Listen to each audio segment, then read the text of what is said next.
Nous allons retrouver notre correspondant permanent à Moscou maintenant, Dominique Derda, qui souhaitait nous parler ce matin d'une tragédie, d'un accident qui a bouleversé toute la Russie cette semaine. Dans tout le pays, on ne parle que de ça. Parce que ce sont des enfants qui ont perdu la vie dans une colonie de vacances. C'est important, les colonies de vacances en Russie. On verra ça avec Dominique tout à l'heure. Mais pour l'instant, on va vous raconter ce drame-là. Bonjour Dominique. Bonjour William, effectivement ça s'est passé en Carélie, au nord de la Russie, dans une région de forêts et de lacs, et c'est justement sur l'un de ces lacs qu'une quarantaine d'enfants qui participaient à une sortie à bord de 2 canoës et d'un radeau ont été pris dans une tempête extrêmement brutale et extrêmement soudaine.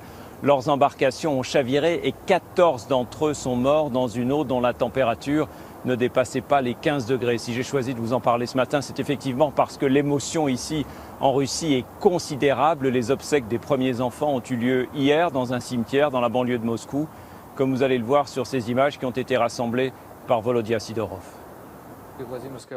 La nouvelle a fait la une de l'actualité en Russie et bouleversé tout le pays. Dans ce cimetière de la banlieue de Moscou se déroulaient hier les obsèques des premières victimes, des enfants âgés de 11 à 15 ans. Leurs familles sont terrassées par la douleur. Quand on a su que notre petit-fils avait une place dans cette colonie de vacances, on nous a dit qu'elle était vraiment très bien. C'est à 1000 km au nord de la capitale, sur ce lac de Carélie, que s'est déroulée cette tragédie. C'était le 18 juin dernier, il était aux alentours de 16 h quand leurs embarcations ont chaviré. L'alerte n'a été donnée que le lendemain, en fin de matinée, par une gamine de 12 ans qui avait nagé jusqu'à la berge. Sur les 47 enfants partis en excursion à bord de 2 canoës et d'un radeau pneumatique, 14 sont morts de froid malgré leur gilet de sauvetage. Ceux-ci qui viennent tout juste d'être récupérés s'étaient réfugiés sur une île. Quand les journalistes les interrogent, ils ne savent pas encore que bon nombre de leurs camarades ne reviendront pas. Quel temps faisait-il quand vous êtes partis? Très mauvais. Il y avait des vagues énormes qui passaient par-dessus nous.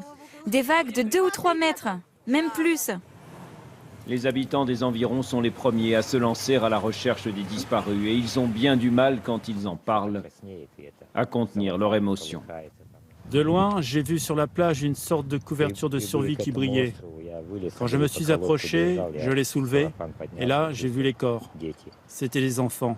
Je crois qu'il y en avait 5. Devant les caméras, les responsables du camp de vacances sont traînés devant la justice. La directrice, qui n'était pas là au moment des faits, on l'accuse de négligence, de ne pas avoir respecté les consignes de sécurité. Son adjoint, qui aurait ignoré les avis de tempête de la sécurité civile. Là où il est, il y a plein de touristes. Posez-leur la question. Ils vous le diront que le téléphone ne passe pas. Nous, on dit qu'on nous a prévenus par SMS, mais nous, on n'a rien reçu. Sur ces photos d'archives, des enfants heureux qui profitent de leurs vacances sur les eaux calmes du lac. Une image idyllique. Mais la réalité était tout autre. Il y avait 3 fois plus d'enfants qu'il n'y avait de place, pas grand-chose à manger et surtout pas assez de moniteurs qualifiés. L'enquête ne fait que commencer, mais elle accable déjà tout l'encadrement et au-delà ceux qui, dans l'administration, année après année, ont renouvelé l'indispensable agrément dont bénéficiait la colonie de vacances. Alors, c'est un drame qui touche toute la Russie, Dominique, il faut expliquer ça, parce que le principe de la colonie de vacances est très important en Russie. Je dirais c'est culturel, c'est extrêmement populaire, non? Absolument. Absolument, William, vous avez raison. Pour une raison qu'on a déjà expliquée ici, c'est que les petits Russes ont 3 mois de vacances l'été. Leurs parents sortent souvent beaucoup moins. Alors beaucoup d'entre eux, la grande majorité, va passer au moins 1 mois l'été dans une colonie de vacances. C'était déjà le cas à l'époque soviétique, sauf qu'à l'époque soviétique, eh bien, ces colonies, ces camps de vacances, ils étaient gérés pour la plupart directement ou indirectement par l'État. Et aujourd'hui, c'est plus le cas. La colonie de vacances dans laquelle s'est passé ce drame était une colonie privée qui appartenait à un organisme privé. Et plus l'enquête avance et plus l'on découvre qu'évidemment le bien-être de ces enfants n'était pas la priorité. L'objectif, c'était de gagner le plus d'argent possible au détriment malheureusement de la sécurité. Et dans l'administration, vous en doutez, les têtes commencent à tomber. Hier, le directeur des services régionaux chargé de contrôler ces colonies de vacances a été limogé et mis en examen. Merci beaucoup Dominique, à bientôt.